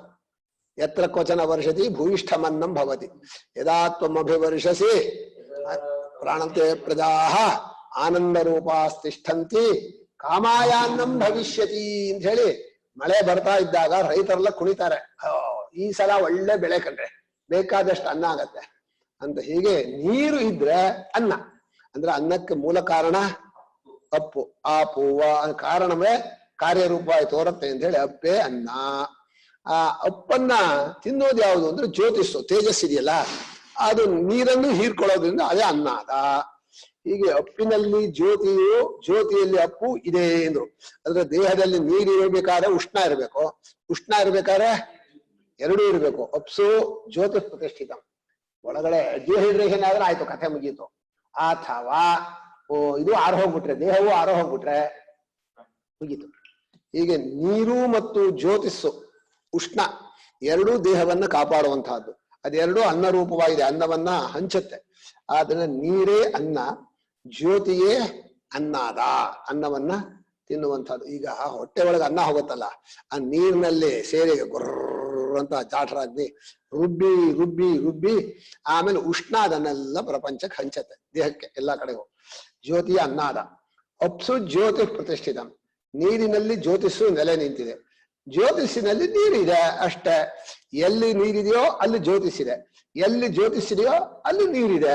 ಹೀಗೆ ಅನ್ನವು ಅನ್ನದಲ್ಲಿ, ಅನ್ನ ಅನ್ನಾದವಾಗಿ, ಹೀಗೆಲ್ಲವೂ ಕೂಡ ಈ ಜಗತ್ತಿನಲ್ಲಿ ಅನ್ನ ಅನ್ನಾದವಾಗಿದೆ ಅಂತ ಹೇಳಿ ಜ್ಯೋತಿಷು ಮತ್ತು ನೀರು ಪರಸ್ಪರ ಬರೀ ನೀರು ಸಿಗಲ್ಲ, ಬರೀ ಜ್ಯೋತಿಷು ಸಿಗಲ್ಲ. ಎಷ್ಟೋ ಉಷ್ಣ ಇರತ್ತೆ, ಎಷ್ಟೋ ನೀರಿರುತ್ತೆ. ಹಾಗೆ ಎರಡೂ ಕೂಡ ಒಂದರಲ್ಲಿ ಒಂದು ಸೇರ್ಕೊಂಡಿದೆ. ಸಯ ಏತದನ್ನ ಮನ್ನೆ ಪ್ರತಿಷ್ಠಿತಂ ವೇದ ಪ್ರತಿಷ್ಠತೆ ಅನ್ನವಾದನ್ನಾದೋ ಭವತಿ ಮಹಾನ್ ಭವತಿ ಪ್ರಜಯಾ ವಶಧರ್ ಬ್ರಹ್ಮವರ್ಚಸೇನ ಮಹಾನ್ ಕೀರ್ತ್ಯಾ. ಯಾರು ಹೀಗೆ ನೀರು ಮಾಡೋ ಪದಚ್ಛೇದ ಮಾಡೋ. ಅನ್ನೇ ಅನ್ನೇ ಪ್ರತಿಷ್ಠಿತಂ ವೇದ ಪ್ರತಿಷ್ಠತಿ ಅನ್ನವಾನ್ ಅನ್ನದಃ ಭವತಿ ಮಹಾನ್ ಭವತಿ ಹೃದಯ ಪಶುಭಿಃ ಬ್ರಹ್ಮವರ್ಚಸೇನ ಮಹಾನ್ ಕೀರ್ತ್ಯ. ಹೀಗೆ ಅನ್ನವು ಅನ್ನದಲ್ಲಿದೆ. ಅನ್ನ ಅಂದ್ರೆ ಅಪ್ಪು, ಅನ್ನದಲ್ಲಿದೆ ತೇಜಸ್ಸಿನಲ್ಲಿ, ಅಥವಾ ತೇಜಸ್ಸೇ ಅನ್ನ ಅಂದ್ರೆ ಅಪ್ಪಿನಲ್ಲಿ. ಅದು ಅನ್ನ, ಅದು ಅನ್ನಾದ, ಅದು ಅನ್ನಾದ, ಇದು ಅನ್ನಾದ. ಹೀಗೆ ಎರಡು ಪ್ರತಿಷ್ಠಿತವಾಯ್ತು. ಒಂದರಲ್ಲಿ ಒಂದು ನೆಲೆ ನಿಂತಿದೆ ಅಂತ ಯಾರು ತಿಳ್ಕೋತಾನೋ ಅವನಿಗೆ ಒಳ್ಳೆ ನೆಲೆ, ಒಳ್ಳೆ ಜಾಗ ಸಿಗತ್ತೆ. ಒಳ್ಳೆ ಅನ್ನವುಳ್ಳವನಾಗ್ತಾನೆ, ಬೇಕಾದಷ್ಟು ಅನ್ನವುಳ್ಳವನಾಗ್ತಾನೆ, ಚೆನ್ನಾಗಿ ಅನ್ನ ತಿನ್ನೋನಾಗ್ತಾನೆ, ದೊಡ್ಡವನಾಗ್ತಾನೆ. ಮಕ್ಕಳು ಮೊಮ್ಮಕ್ಕಳು ಮರಿ ಮಕ್ಕಳು ಅಂತ ಹೇಳಿ ಮಕ್ಕಳೆಲ್ಲ ತುಂಬಾ ಬೆಳೀತಾರೆ. ಪ್ರಜೆಯ ಪಶುಭಿ ಐಶ್ವರ್ಯ ಬ್ರಹ್ಮವರ್ಚಸ್ಸು ಕೀರ್ತಿ ಇದೆಲ್ಲ ಹೆಚ್ಚಾಗ್ತಾ ಹೋಗುತ್ತೆ. ಅಂದ್ರೆ ನೀರು ಮತ್ತು ಜ್ಯೋತಿಷುಗಳಲ್ಲೂ ಅನ್ನ ಅನ್ನಾದ, ಅನ್ನ ಅನ್ನಾದ ಅನ್ನೋ ಭಾವನೆಯನ್ನ ಮಾಡಬೇಕು ಅಂತ ಹೇಳಿದ್ರು. ಈಗ ನೀರು ಮತ್ತು ಜ್ಯೋತಿಷು ಅಂತ ಹೇಳುವಾಗ ಅಪ್ಪ ಇದೆಯಲ್ಲ, ಅದು ಬಹುವಚನ. ಅದಕ್ಕೆ ಭಾಷ್ಯಕಾರರು ಒಂದು ವಿಶೇಷವಾಗಿ ಬರೀತಾರೆ. ಅನ್ನಂ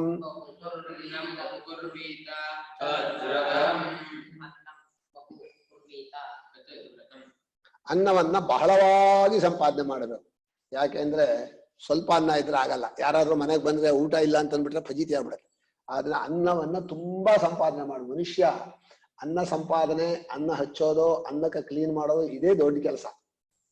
ತರೋದು, ತರಕಾರಿ ತರೋದು, ತರಕಾರಿ ಕ್ಲೀನ್ ಮಾಡೋದು, ತರಕಾರಿ ಹಚ್ಚೋದು, ಆದ್ಮೇಲೆ ಅದನ್ನ ಬೇಯಿಸೋದು, ತಿನ್ನೋದು, ಮತ್ ತಿಂದದ್ದನ್ನೆಲ್ಲ ಮತ್ ತೊಳೆಯೋದು, ಮತ್ ತರೋದು, ಇದೇ ಕೆಲಸ.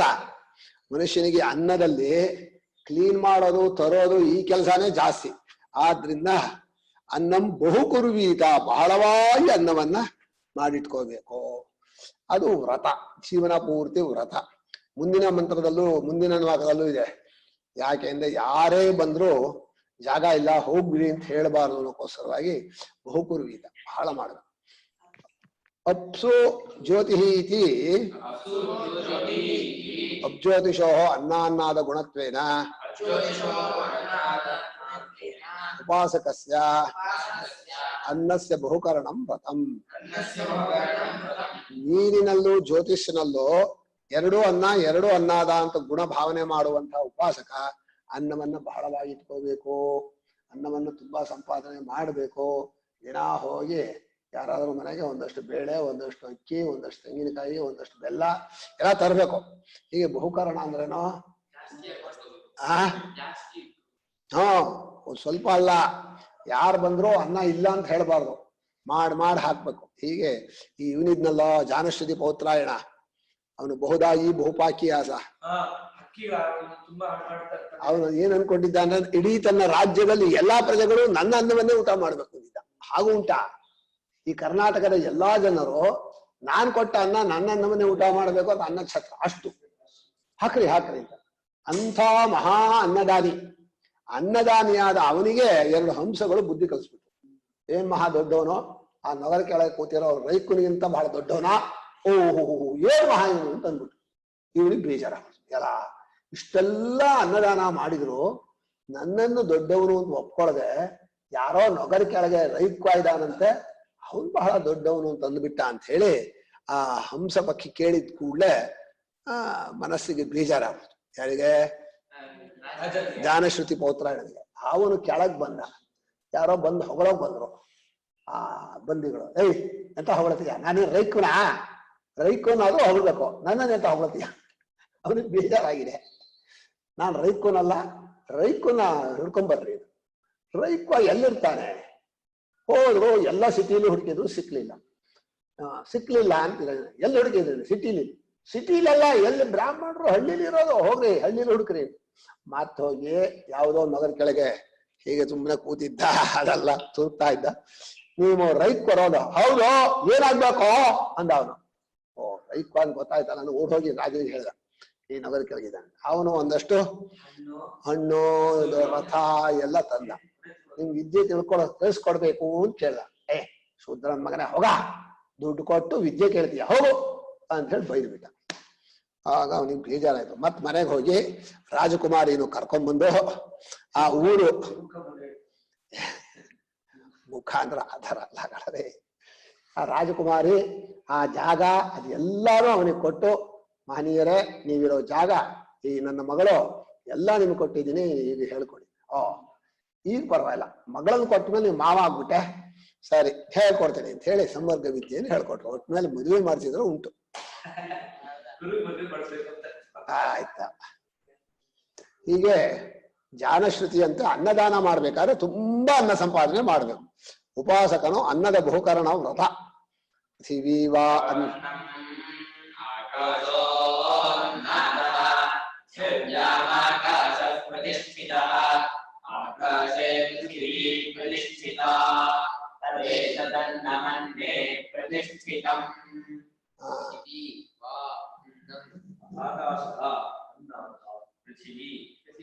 पृथिव्याम् आकाशः प्रतिष्ठितः आकाशे पृथिवी प्रतिष्ठिता तत् एतत् अन्नम् अन्ने प्रतिष्ठितम्. ಹೀಗೆ ಅನ್ನವನ್ನ ಬಹಳವಾಗಿ ಮಾಡಬೇಕು ಅಂತ ಹೇಳಿದ್ಮೇಲೆ ಇನ್ನೊಂದು ಉಪಾಸನೆ ಬರ್ತದೆ. ಭೂಮಿಯೇ ಅನ್ನ. ಭೂಮಿಯಲ್ಲೇ ಎಲ್ಲ ಅನ್ನ ಬೆಳೆಯೋದ್ರಿಂದ ಭೂಮಿಯೇ ಅನ್ನ. ಆಕಾಶ ಇದೆಯಲ್ಲ ಅದೇ ಅನ್ನಾದ. ಇದ್ರ ಮೇಲೆ ಕೂತಿದೆಯಲ್ಲ ಭೂಮಿಯ ಮೇಲೆ, ಅದನ್ನ ಆಕಾಶ ಅನ್ನಾದ. ಪೃಥ್ವಿಯಲ್ಲಿ ಆಕಾಶ ನೆಲೆ ನಿಂತಿದೆ, ಆಕಾಶವೂ ಭೂಮಿಯೊಳಗಿದೆ. ಆಕಾಶ ಭೂಮಿ ಮುಟ್ಕೊಂಡಿದೆ, ಭೂಮಿ ಆಕಾಶದಲ್ಲಿದೆ. ಹೀಗೆ ಎರಡೂ ಕೂಡ ಒಂದರಲ್ಲಿ ಒಂದಿದೆ. ಅದನ್ನ ಎರಡೂ ಅನ್ನ, ಎರಡೂ ಆಧಾರವಾದ್ರಿಂದ ಎರಡೂ ಅನ್ನಾದ. ಪೃಥ್ವಿಯೂ ಆಕಾಶವೂ ಎರಡೂ ಅನ್ನವೇ, ಯಾಕಂದ್ರೆ ಒಂದನ್ನೊಂದು ಆಶ್ರಯಿಸ್ಕೊಂಡಿದೆ. ಎರಡೂ ಆಧಾರ. ಭೂಮಿ ಯಾವ್ದ್ರಲ್ಲಿದೆ? ಆಕಾಶದಲ್ಲಿ. ಆಕಾಶ ಯಾವ್ದ್ರ ಮೇಲೆ ನಿಂತಿದೆ? ಭೂಮಿ ಮೇಲೆ. ಭೂಮಿ ಮೇಲೆ ಆಕಾಶ ಇದೆಯೋ ಇಲ್ವಾ? ಆಕಾಶ ಭೂಮಿ ಆಕಾಶದೊಳಗಿದೆಯೋ ಇಲ್ವಾ? ಆದ್ರಿಂದ ಎರಡೂ ಆಧಾರವಾದ್ರಿಂದ ಆ ಭೂಮಿಯನ್ನು ಆಕಾಶವನ್ನು ಅನ್ನಾದ ಅನ್ನ ಅಂತ ಹೇಳಿ ಹೀಗೆ ಉಪಾಸನೆ ಮಾಡಬೇಕು ಅಂತ ಹೇಳಿದ್ರು. ಪೃಥ್ವಿಯೇ ಅನ್ನ, ಆಕಾಶವು ಅನ್ನಾದ. ಪೃಥ್ವಿಯಲ್ಲಿ ಆಕಾಶವು ಪ್ರತಿಷ್ಠಿತವಾಗಿದೆ, ಆಕಾಶದಲ್ಲಿ ಪೃಥ್ವಿಯೂ ಪ್ರತಿಷ್ಠಿತವಾಗಿದೆ. ಹೀಗೆ ಒಂದರಲ್ಲಿ ಒಂದು ಅನ್ನವು ಪ್ರತಿಷ್ಠಿತವಾಗಿದೆ, ಒಂದರಲ್ಲಿ ಒಂದು ಅನ್ನಾದವಾಗಿದೆ. ಹೀಗೆ ಹೇಳಿದ. ಹೀಗೆ ಹೇಳಿ ಸಯ ಏತದನ್ನಮನ್ನೇ ಪ್ರತಿಷ್ಠಿತಂ ದೇವ ಪ್ರತಿಷ್ಠತಿ ಅನ್ನವಾದನ್ನಾದೋ ಭವತಿ ಮಹಾನ್ ಭವತಿ ಪ್ರಜಯಾ ಪಶುಧರ್ ಬ್ರಹ್ಮವರ್ಚಸೇನ ಮಹಾನ್ ಕೀರ್ತ್ಯಾ. ಯಾರು ಹೀಗೆ ಅನ್ನದಲ್ಲಿ ಅನ್ನವು ಪ್ರತಿಷ್ಠಿತವಾಗಿದೆ ಅಂದ್ರೆ ಭೂಮಿ ಎಂಬ ಅನ್ನದಲ್ಲಿ ಆಕಾಶ ಎಂಬ ಅನ್ನವು ಪ್ರತಿಷ್ಠಿತವಾಗಿದೆ ಅಂತ ತಿಳ್ಕೋತಾನೋ ಅವನು ಒಳ್ಳೆ ನೆಲೆ ಸಿಗ್ತಾನೆ. ಯಾವ ಊರಿಗೆ ಹೋದ್ರು ಅಲ್ಲಿ ಒಂದು ದೊಡ್ಡ ಮನೆ ಕೊಡ್ತಾರೆ, ಬೇಕಾದಷ್ಟು ಜನ ಇರ್ತಾರೆ, ಸಹಾಯ ಮಾಡ್ತಾರೆ, ಬೇಕಾದಷ್ಟು ಸುತ್ತಮುತ್ತ ಕಾಳುಗಳು ಸಿಗ್ತಾರೆ. ಹೀಗೆ ಎಲ್ಲ ಪ್ರತಿಷ್ಠತೆಯಿಂದ ಪ್ರತಿಷ್ಠೆ ಉಳ್ಳವನಾಗ್ತಾನೆ. ಮನುಷ್ಯನಿಗೆ ಪ್ರತಿಷ್ಠೆ ಇರಬೇಕು, ಜೋರಾಗಿರ್ಬೇಕಾದ್ರೆ ಒಂದು ನೆಲೆ ಇರಬೇಕು. ಆಮೇಲೆ ಅನ್ನವಾನ್ ಬೇಕಾದಷ್ಟು ಅನ್ನ ಇರ್ಬೇಕು. ಎದು ಬಂದವರಿಗೆಲ್ಲ ಊಟ ಹಾಕ್ತಾನೆ ಇರ್ಬೇಕು. ಅನ್ನಾದ ತಾನು ಊಟ ಮಾಡಬೇಕು. ಆಮೇಲೆ ದೊಡ್ಡ ಮಕ್ಕಳು, ಶೇಖರದ ಮಕ್ಕಳು, ಮಹಾನ್ ಭವತಿ ಪ್ರಜೆಯ ಪಶುಭಿ ಐಶ್ವರ್ಯ ಬ್ರಹ್ಮವರ್ಚಸ್ಸು ಮೊದಲಾದ ಎಲ್ಲ ತುಂಬಿರಬೇಕು, ಕೀರ್ತಿಯೂ ಹರಡಬೇಕು. ಇದಿಷ್ಟು ಮನುಷ್ಯನಿಗೆ ಬೇಕಾದಂತಹದ್ದು ಹೀಗಾಗತ್ತೆ ಅಂತ ಹೇಳಿದ್ರು. ಈಗ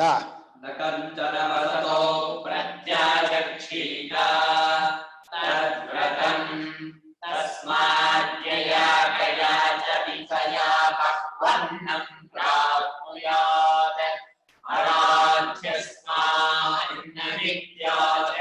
ಗಂಟೆ ಆಗೋದೇ ಇಲ್ಲ ಇವತ್ತು.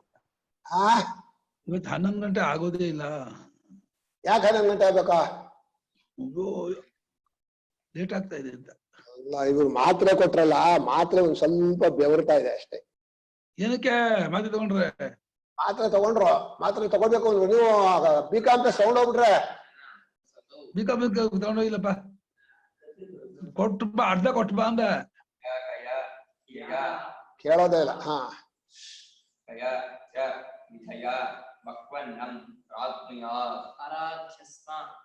ಅರಾಧಿ ಅಸ್ಮೈ ಅಸ್ಮೈ ಇತಿ. ಬುದ್ಧಿವಂತಗಳು ನನ್ನಂತೆ ಹುಡುಗ, ನಾನು ಹೇಗೋ ಹಾಗೆ ಓದ್ತಾನೆ ಅಲ್ವಾ. ನ ಕಂಚನ ವಸತವು ಪ್ರತ್ಯಾಚ. ಬಹಳ ದೊಡ್ಡ ವ್ರತ. ಯಾರೊಬ್ಬ ಮನೆಗೆ ಬಂದ್ರು, ನಮ್ಮನೆ ಜಾಗ ಇಲ್ಲ ಕಣ್ರೆ, ನಮ್ಮಲ್ಲಿ ಇರೋಕ್ ಆಗಲ್ಲ ಕಣ್ರೆ ಅಂತ ಹೇಳ್ಬಾರ್ದು. ಯಾರು ಬಂದ್ರು ಇದೇ ಜಾಗ, ಬನ್ನಿ, ನಿಮ್ಗೂ ಇದೆ, ನಿಮ್ಗೂ ಇದೆ. ನಮ್ಮ ಮನೆಯವರು ಏನ್ ಮಾಡ್ತಾರೆ ಅಂದ್ರೆ, ಹೆಂಗಸರು ಇಲ್ಲಿ ಯಾರಿಗೂ ಇರೋಕ್ಕಾಗಲ್ಲ, ಇಲ್ಲಿ ಈ ಜಾಗದಲ್ಲಿ ಅವರಿದ್ದಾರೆ, ಈ ಜಾಗದಲ್ಲಿ ಇಲ್ಲಿ ಜಾಗ ಇಲ್ಲ, ಈ ನಿಂಗೆಲ್ಲಿ ಜಾಗ ಅಂದೆ ನಾನು.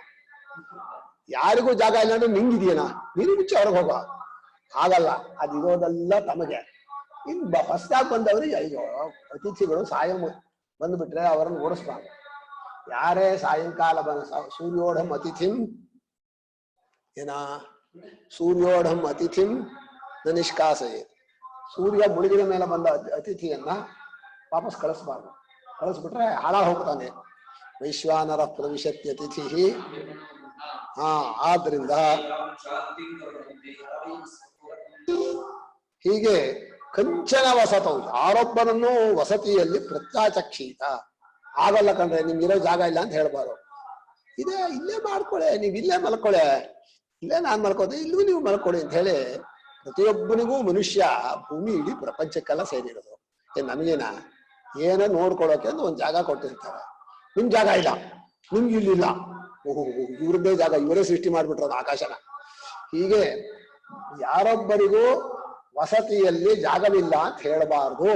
ಇದು ವ್ರತ. ಯಾರೇ ಬರಲಿ ಅವನನ್ನ ಪರೀಕ್ಷೆ ಮಾಡಿದ, ಕಳ್ಳಗಿಳ್ಳಾಗಿರ್ಬಾರ್ದು. ಅವನನ್ನ ಪರೀಕ್ಷೆ ಮಾಡಿ ಅವನಿಗೆ ಒಳ್ಳೆ ಜಾಗವನ್ನ ತೋರಿಸಿ ಉಳಿಸ್ಬೇಕು. ಇದು ಅವನು ಉಳಿಸಿದ ಮೇಲೆ ಅವನಿಗೆ ರಾತ್ರಿ ಅನ್ನ ಕೊಡ್ಬೇಕಲ್ಲ. ತಸ್ಮಾತ್ ಯಯಾಕಯಾಚ ವಿಧೇಯ, ಯಾವುದೋ ಒಂದು ಸರಿಯಾದ ನ್ಯಾಯ ವಿಧಿಯಿಂದ ಬಹ್ವನ್ನಂ, ಬಹಳ ಅನ್ನವನ್ನು ಸಂಪಾದನೆ. ಬಂದವನಿಗೆ ಊಟ ತಿಂಡಿ ಎಲ್ಲ ಕೊಡ್ಬೇಕಲ್ಲ, ಆದ್ರೆ ಯಾವುದೋ ಒಂದು ಕ್ರಮದಲ್ಲಿ ಬಹಳ ಅನ್ನವನ್ನು ಅವನಿಗೆ ಕೊಡ್ಬೇಕು. ಅವನು ಬಂದು ನೀವು ಅನ್ನ ಕೊಡದೆ ಆಗತ್ತೇನಾ, ಅದನ್ನ ಅನ್ನವನ್ನ ಅವನಿಗೆ ಊಟ ಹಾಕ್ಬೇಕು. ಯಾಕಯಾಚ ವಿಧಯ ಬಹ್ವನ್ನಂ ಪ್ರಾಪ್ನುಯಾತ್, ಇದು ಹೇಳಿದ್ರು. ಆದ್ಮೇಲೆ ಅಸ್ಮೈ ಅನ್ನಂ ಅರಾಧಿ. ಅರಾಧಿ ಅಂದ್ರೆ ಸಮೃದ್ಧಿ ಆಯ್ತು. ಈ ಯಜಮಾನಿಗೆ ಅನ್ನ ಅನ್ನೋದು ಸಮೃದ್ಧಿಯಾಗಿದೆ, ಬೇಕಾದಷ್ಟಿದೆ ಅಂತ. ನಮ್ಮ ಪರಮಾಚಾರ್ಯರು, ಎಲ್ಲೇ ಕಾಂಚಿ ಪರಮಾಚಾರ್ಯರು ಒಂದ್ ದಿವಸ ಏನ್ ಮಾಡಿದ್ದಾರೆ, ರಾತ್ರಿ 9:15 ಗಂಟೆ 10 ಗಂಟೆ ಬಂದು ಇವತ್ತು ಆ ಅಡಿಗೆಯವನಿಗೆ ಇವತ್ತು ವಡೆ ಮಾಡ್ತೀಯಾ ಅಂತ ಕೇಳಿದ್ರು. ಗುರುಗಳು ಕೇಳಿದ್ರೆ ಆಗಲ್ಲ ಅನ್ನ, ಆಯ್ತು ಮಾಡ್ತೀನಿ. ಹೌದಾ, ಎಷ್ಟು ಮಾಡ್ತೀಯಾ ಅಂತ ಅವನಿಗೆ ಮುಖ ನೋಡಿದ. ಗುರುಗಳು ಎಷ್ಟು ತಿಂತಾರೆ, ಎಷ್ಟು ಮಾಡ್ಬೇಕು, ಒಂದು 60-70 ಮಾಡು ಅಂದ್ರು. ಸರಿ, ರಾತ್ರಿ ಕೂತ್ಕೊಂಡು 10 ಗಂಟೆ ಮೇಲೆ 60-70 ವಡೆ ಮಾಡ್ದ. ಚೆನ್ನಾಗಿ ವಡೆ ಮಾಡ್ದ. ವಡೆ ಮಾಡಿ ಈ ಗುರುಗಳೇನು ತಿನ್ಲಿಲ್ಲ. ಗುರುಗಳು ಅವ್ರ ಪಾಡಿಗೆ ಅವ್ರ ಆನ್ಹಿಕ ಮಾಡಿದ್ರು. ಅವ್ರು ರಾತ್ರಿ ಏನು ತಗೊಳಲ್ಲ, ಅವ್ರ ಆನ್ಹಿಕ ಮಾಡಿ ವಿಶ್ರಾಂತಿಗೆ ಹೋದ್ರು. ಇವರಿಗೆ ಯೋಚನೆ ಅಲ್ಲ, ಸುಮ್ಮನೆ ನನ್ನ ಹತ್ರ ಬಂದು ಹೇಳಿ ಈ ಗುರು ತಪ್ಪಿಗಿರದೆ 70 ವಡೆ ಮಾಡಿಸ್ಬಿಟ್ರಲ್ಲ ಅಂತ ಬೇಜಾರು ಅವನಿಗೆ. 12 ಗಂಟೆ ಆಗಿದೆ ರಾತ್ರಿ, 12-12:30. ಒಂದು 2-3 ಕುಟುಂಬ ಬಂದ್ಬಿಟ್ಟಿದ್ದಾರೆ. ಎಲ್ಲಿಗೆ? ಇದಕ್ಕೆ ಕಾಂಚಿ ಮಠಕ್ಕೆ. ಪಾಪ ಎಲ್ಲೂ ಇಲ್ಲ, ಸುಸ್ತಾಗ್ಬಿಟ್ಟಿದ್ದಾರೆ, ಒದ್ದಾಡ್ತಾ ಇದ್ದಾರೆ, ಏನು ಸಿಗ್ತಾನೆ ಇಲ್ಲ. 12 ಗಂಟೆ ಹೋಟ್ಲು ಇಟ್ಟು ಇಲ್ಲ, ಎಂಥದ್ದು ಇಲ್ಲ ಕಾಲದಲ್ಲಿ. ಅವ್ರು ಒದ್ದಾಡ್ತಾ ಇರುವಾಗ ಯಾರೋ ಹೇಳಿದ್ರಂತೆ ಗುರುಗಳಿಗೆ, ಹೀಗೆ ಒದ್ದಾಡ್ತಾ ಇದ್ದಾರೆ, ಆ ಅಡುಗೆಯನ್ನು ಕಡಿಯೇ ಅಂದಂತೆ. ಅಡುಗೆಯನ್ನು ಬಂದ, ಏನಪ್ಪಾ ಆ ವಡೆ ಎಲ್ಲ ಇದೆಯಾ? ಹಾ ಇದೆ. ಬಂದಿಯಾರಲ್ಲ ಎಲ್ರಿಗೂ ಹಂಚು, ಅಷ್ಟೂ ಜನಕ್ಕೂ ಕೊಟ್ಬಿಡು ಅಂದ. ಅಷ್ಟು ಜನ ಕೊಟ್ಟು ಆಮೇಲೆ ಅವ್ರಿಗೆ ಅಲ್ಲ, ಇವ್ರಿಗೆ ಹೇಗೆ ಗೊತ್ತು ಅವ್ರು ಬರ್ತಾರೆ, ಅವರಿಗೆ ವಡೆ ಹಂಚಬೇಕು ಅಂತ ಇವ್ರಿಗೆ ಹೇಗೆ ಗೊತ್ತಾಯ್ತು ಈ ಸನ್ಯಾಸಿಗೆ ಅಂತ ಹೇಳಿ ಅವರು ಅಂತ ಬೇಕಾದಷ್ಟು ಅಂದ್ರೆ ಮನುಷ್ಯ ಮುಂದಿನ ಪರಿಣಾಮವನ್ನು ಯೋಚನೆ ಮಾಡಿ ಏನೋ ಒಂದು ಹೀಗೆ ನಡೆಸ್ಬೇಕೋ ಹೀಗಾಗ್ಬೇಕೋ ಈ ರೀತಿ ನಡ್ಕೊಂಡ್ರೆ ಸರಿಯಾಗತ್ತೆ. ಹೀಗೆ ಯಾರೊಬ್ಬರಿಗೂ ವಸತಿಯಲ್ಲಿ ನಿರಾಕರಣೆ ಮಾಡಬಾರ್ದು. ಯಾವುದಾದ್ರೂ ಒಂದು ವಿಧಾನದಲ್ಲಿ ಬಹಳ ಅನ್ನವನ್ನ ಸಂಪಾದನೆ ಮಾಡಬೇಕು. ಇವನಿಗೆ ಅನ್ನವು ಸಮೃದ್ಧಿಯಾಗಿದೆ, ಅನ್ನ ಅನ್ನೋದು ಕೊರತೆ ಇಲ್ಲ ಅಂತ ಹೇಳಬೇಕು. ತಥಾ ಉಪಾಸಕಸ್ಯ ಓದ ತಥಾ ಪೃಥಿವ್ಯಾಕಾಶೋಪಾಸಕಸ್ಯ ಪೃಥಿವಿಯನ್ನು ಆಕಾಶವನ್ನು ಅನ್ನದ ಅಂತ ಉಪಾಸನೆ ಮಾಡ್ತಾನಲ್ಲ ಅವನಿಗೂ ಕೂಡ ವ್ರತ. ಏನು ವ್ರತ ಅಂದ್ರೆ ವಸತೌ ವಸತಿ ನಿಮಿತ್ತಂ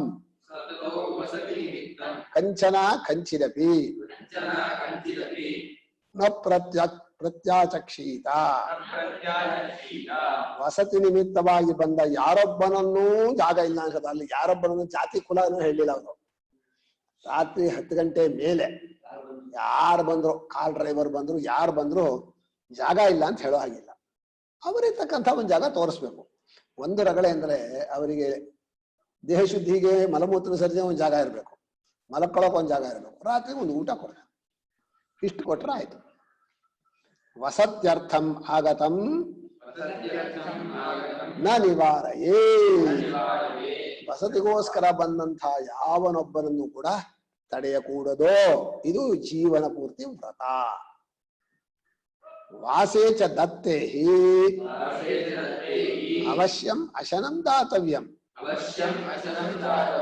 ವಾಸಕ್ಕೆ ಜಾಗ ರೂಮೋ ಮನೆನೋ ಕೊಟ್ಟ ಮೇಲೆ ಅಶನವನ್ನು ಕೊಡಬೇಕಲ್ಲ. ಏನಾದ್ರೂ ಒಂದ್ ಸ್ವಲ್ಪ ಊಟನೋ ಗಂಜಿನೋ ಏನೋ ಒಂದು ಕೊಡಬೇಕಲ್ಲ. ನಮ್ಮ ಹತ್ರ ಇರೋದನ್ನೇ ಎಂತದ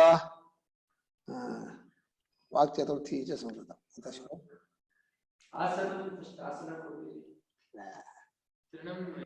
ತೃಣಾನಿ ಭೂಮಿ ಒಂದು ಬರಲ್ಲ. ಈತಾನ್ಯ ಬಿಸಿತಾಂಗೇ ನೋಚ್ಛಿದ್ಯಂತೆ ಕದಾಚನ. ಗೊತ್ತಾಯ್ತನಾ? ಕೇಳಲಿಲ್ಲ ಅವರಿಗೆ, ಹುಡುಗರಿಗೆ ಎಲ್ಲ ಮರೆಸ್ಬಿಟ್ಟಿದ್ದೀರಿ ನೀವು. ಕಲ್ತ್ಕೋಬೇಕು ಅಂತ ಅಂದ್ಕೊಂಡಿಲ್ಲ. ತೇಜು ಕಲ್ತು ಬಿಟ್ಟಿಯಾನೆ. ಕಲ್ತು ಬಿಸಾಕ್ಬಿಡ್ತಾನ ಅವನು. 4 ವೇದ 6 ಅಷ್ಟಕ ಎಲ್ಲ ಕಲ್ತು ಒಂದ್ ಕಡೆ ಬಿಸಾಕ್ಬಿಡ್ತಾನೆ. 7 ಕಾಂಡ ರುದ್ರ 8 ಕಾಂಡ ಚಮ ಎಲ್ಲ ಕಲ್ತಿದ್ದಾರೆ. ಎಲ್ಲ ಬಿಸಾಕ್ಬಿಟ್ಟು ನಮ್ಮಲ್ಲೊಬ್ರು ಇದ್ರು, ಒಂದ್ ಕಡೆ 8 ಕಾಂಡ ಒಗದು ಬಿಟ್ಟ. ಅಷ್ಟು 8 ಕಾಂಡ ಗೊತ್ತಾಯ್ತ. ಹೀಗೆ ವಾಸವನ್ನು ಕೊಟ್ಟ ಮೇಲೆ ಅವಶ್ಯವಾಗಿ ಅಶನವನ್ನ ಕೊಡಬೇಕು. ಒಳ್ಳೆ ಜಾಗ, ಭೂಮಿ, ಚಾಪೆ, ಏನಾದ್ರೂ ಒಳ್ಳೆ ಮಾತು. ಅನ್ನಂ ಪ್ರಾಪ್ಯ. ತಸ್ಮಾತ್ ದಯಾ ಕಯಾಚ ವಿಧಯ ಏನ ಕೇನ ಚ ಪ್ರಕಾರೇಣ ಬಹ್ವನ್ನಂ ಪ್ರಾಪ್ನುಯಾತ್. ಬಹ್ವನ್ನ ಸಂಗ್ರಹಂ ಕುರ್ಯಾತ್ ಇತ್ಯರ್ಥ. ಯಾವುದೋ ಒಂದು ಕ್ರಮದಿಂದ ಬಹಳ ಅನ್ನವನ್ನ ಸಂಪಾದನೆ ಮಾಡಿ. ಇವರ ಕರ್ತನ ಮಾಡಬಾರ್ದು. ಒಬ್ರು ಸನ್ಯಾಸಿಗಳು ಅಪ್ರತ್ಯವಾಯ ಕಾರಣ ಉಪಾಯೇನ ಇಲ್ವಾ? ಅಪ್ರತ್ಯವಾಯ ಕಾರಣ ಉಪಾಯೇನ ಅನ್ನಂ ವಾರ್ಜನೀಯಂ. ಸರಿಯ. ಒಬ್ರು ಸನ್ಯಾಸಿಗಳಿಗೆ ಒಬ್ಬ ಗೃಹಸ್ಥ ಊಟ ಹಾಕ್ಬಿಟ್ಟ. ಊಟ ಹಾಕುವಾಗ ಒಂದು ದೊಡ್ಡ ಬೆಳ್ಳಿ ತಟ್ಟೆನೋ ಚಿನ್ನ ತಟ್ಟೆನೋ ಕೊಟ್ಟ. ಊಟ ಆಯ್ತು. ಆ ಸನ್ಯಾಸಿಗಳು ಊಟ ಮಾಡಿದವರು ತಟ್ಟೆ ತಾವೇ ತೊಳಿತೀನಿ ಹೋಗಿ ತಟ್ಟೆ ಚೀಲದಲ್ಲಿ ಇಟ್ಬಿಟ್ರು. ಇವನು ಬಂದ, ತಟ್ಟೆನೇ ಇಲ್ಲ. ಅವ್ರು ಹೊರಟ್ರು, ಇವನು ಅಟ್ಟಿಸ್ಕೊಂಡು ಹೋದ. ಅವ್ರು ಓಡಿದ್ರು, ಇವನು ಓಡ್ದ. ಸ್ವಲ್ಪ ದೂರ ಹೋದ್ಮೇಲೆ ಅವರಿಗೆ ವಿಸರ್ಜನೆ ಆಯ್ತು. ಏನೋ ಊಟ ಮಾಡಿದ್ದೆಲ್ಲ ಹೋಯ್ತು. ಹೋದ್ಮೇಲೆ ಅವ್ರಿಗೆ ನೆನಪಂದ್ರು, ಎಲ್ಲ ನಾನು ಸನ್ಯಾಸಿ ಕೂತ್ಕೊಂಡು ಇದನ್ನು ಹೊತ್ಕೊಂಡ್ಬಂದ್ಬಿಟ್ನಲ್ಲ ಅಂತ ಹೇಳಿ ವಾಪಸ್ ತಂದು ಅವ್ರಿಗೆ, ನೋಡಪ್ಪ ನಿನ್ ಬೆಳ್ಳಿ ತಟ್ಟೆ ತಗೊಂಡ್ಬಂದ್ಬಿಟ್ಟೆ, ತಗೋ ಅಂದ. ಅವನು ತಗೊಳಕ್ ಹೋದ. ಅಲ್ಲ ಸರಿ, ಬೆಳ್ಳಿ ತಟ್ಟೆ ತಗೋ, ಈ ಬೆಳ್ಳಿ ತಟ್ಟೆ ನೀ ಹೇಗೆ ಸಂಪಾದನೆ ಮಾಡಿದೆ? ಅವನು ಹೇಳಿದ, ನಾನು ಬಹಳ ಮೋಸ ಮಾಡಿ ಕಳ್ತನ ಮಾಡಿ.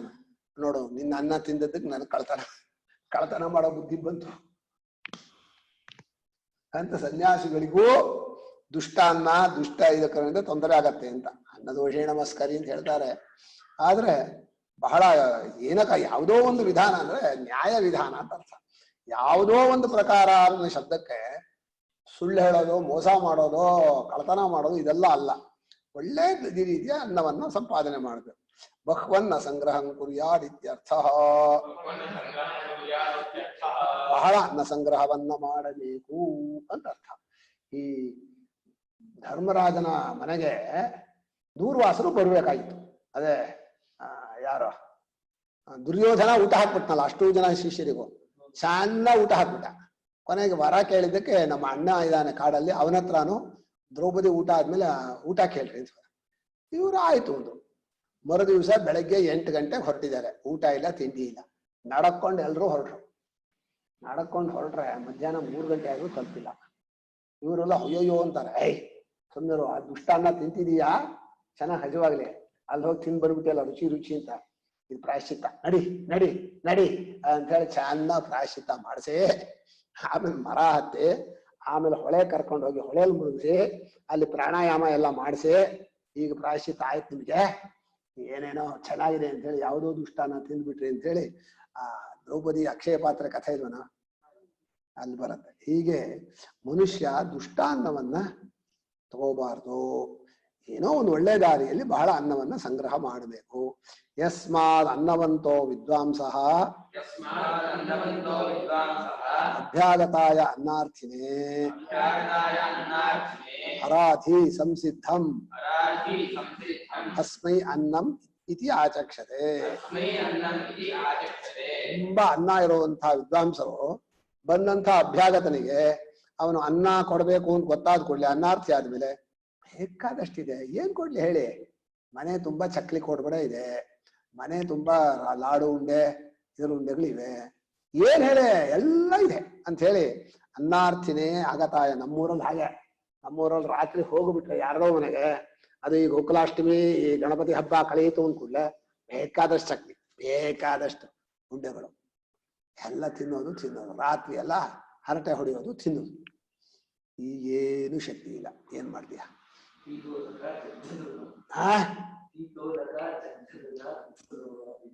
ಎಲ್ಲ ಆಗತ್ ಕಣ, ವಯಸ್ಸಾದ್ರೆ ಹಾಗೆ. ಪೀತೋದಕ ಗಂಧದ ಅನ್ನವಂತೋ ವಿದ್ವಾಂಸ, ಬಹಳ ಅನ್ನವುಳ್ಳಂತಹ ವಿದ್ವಾಂಸರು ಜ್ಞಾನಿಗಳು ಅಭ್ಯಾಗತನಾದಂತಹ ಅನ್ನಾರ್ಥಿಗೆ, ಅಂದ್ರೆ ಬಂದಂತಹ ಅಭ್ಯಾಗತ ಅಂದ್ರೆ ತಾನಾಗಿ ಒದಗಿ ಬರೋದು, ಕರೆದು ಬರೋದು ಅತಿಥಿ. ಏಕಗ್ರಾಮವಾಸಿ ಅತಿಥಿ ಅಲ್ಲ, ಒಂದೇ ಗ್ರಾಮದಲ್ಲಿ ವಾಸ ಮಾಡೋನು ಅತಿಥಿ ಆಗೋಲ್ಲ, ಬೇರೆ ಊರಿಂದ ಬಂದಿರಬೇಕು, ಅಥವಾ ಖರೀದೇ ಬಂದ್ರೆ ಅವನು ಅಭ್ಯಾಗತ, ಅವನಿಗೆ ಫಸ್ಟ್. ಆ ಅನ್ನಾರ್ಥಿಗೆ ಆರಾಧಿಸ, ಇವರಿಗೆ ಅನ್ನವು ಸಮೃದ್ಧವಾಗಿದೆ, ಬೇಕಾದಷ್ಟಿದೆ, ಏನ್ ಬೇಕು ಕೇಳಿ ಎಲ್ಲ ಇದೆ ಅಂತ ಹೇಳಿ ಹೀಗೆ ಹೇಳ್ತಾರೆ. ನಾಸ್ತಿ ಇತಿ ಪ್ರತ್ಯಾಖ್ಯಾನಂ ಕುರುವಂತಿ, ಇಲ್ಲ ಅಂತ ಯಾವುದನ್ನು ಹೇಳೋದೇ ಇಲ್ಲ ಅವರು. ನಮ್ಮೂರ್ಲೊಬ್ರು ಅನ್ನಪೂರ್ಣಮ್ಮ ಅಂತ ಒಬ್ರು ಇದ್ರು, ಬಹಳ ಒಳ್ಳೆಯವರು. ಅವರು ಒಂದ್ ಸ್ವಲ್ಪ ತೊಗರಿ ಬೇಳೆ ಇದೆಯಲ್ಲ, ತೊಗರಿ ಬೇಳೆ ಬೇಕಲ್ಲ ಅಂತ ಕೇಳಿದ್ರೆ, ಹೆಸರು ಬೇಳೆ ಇದೆ ಅದನ್ನೇ ತಗೊಂಡೋಗುವ, ತೊಗರಿ ಬೇಳೆ ಇಲ್ಲ ಅನ್ನೋರು ಇಲ್ಲ ಅನ್ನಲ್ಲ ಅವರು. ಏನೋ ಕೇಳಿ ತೆಂಗಿನಕಾಯಿ ಬೇಕಲ್ಲ ಅಂದ್ರೆ, ಆ ತೆಂಗಿನಕಾಯಿ ತುರುಗಿರೋ ಇದಿದೆ ಅದೇ ತಗೊಂಡು ಹೋಗುವ ಆಗಲ್ವಾ ಅನ್ನೋರು, ಇಲ್ಲ ಅಂತಲೇ ಹೇಳಲ್ಲ ಅಂತ ಸಮೃದ್ಧಿ ಅವ್ರದ್ದು. ಹೀಗೆ ಅನ್ನಂ ಇತ್ಯಾಚಕ್ಷತೆ ನಾನು ಆಸ್ತಿ ಇತಿ ಪ್ರತ್ಯಾಖ್ಯಾನಂ ಕುರುವಂತಿ, ಇಲ್ಲ ಅಂತ ಹೇಳಿ ಯಾವುದನ್ನು ಹೇಳೋದಿಲ್ಲ. ಏನಾಯ್ತು, ಏನ್ ಬೇಕು ಹೇಳಿ, ಅದು ಕೊಡ್ತೀನಿ ನಾನು ಅಂತ. ತಸ್ಮಾಚ್ಚ ಹೇತೋ ಬಹು ಅನ್ನಂ ಪ್ರಾಪ್ನುಯಾತ್ ಪೂರ್ವೇಣ ಸಂಬಂಧ. ಆದ್ದರಿಂದ ಬಹಳ ಅನ್ನವನ್ನು ಸಂಪಾದನೆ ಮಾಡಿ ಅನ್ನದಾನವನ್ನ ಮಾಡಬೇಕು. ಅನ್ನದಾನ ಒಂದೇ ದೇಹದೊಳಗೆ ಹೋಗುತ್ತೆ, ಬಾಕಿ ದಾನ ಎಲ್ಲ ಹೊರಗಡೆ ಇರುತ್ತೆ. ಅನ್ನದಾನ ಇದೆಯಲ್ಲ ನಮ್ಮ ಶರೀರದೊಳಗೆ ಹೋಗ್ಬಿಡುತ್ತೆ, ಆದ್ರಿಂದ ಅನ್ನದಾನ ಬಹಳ ಪುಣ್ಯ. ನೇತಾನಿ ದದಾತಿ ಓಂ ಹೇಳಪ್ಪ, ಶ್ಲೋಕ ಹೇಳಪ್ಪ. ಅನ್ನದಾನ ಮಾಡ್ಬೇಕು ಮನುಷ್ಯ, ಪಾಪವೆಲ್ಲ ತೊಳ್ಕೋಬೇಕಾದ್ರೆ ದಿವಸ ಅನ್ನದಾನ ಮಾಡ್ಬೇಕು.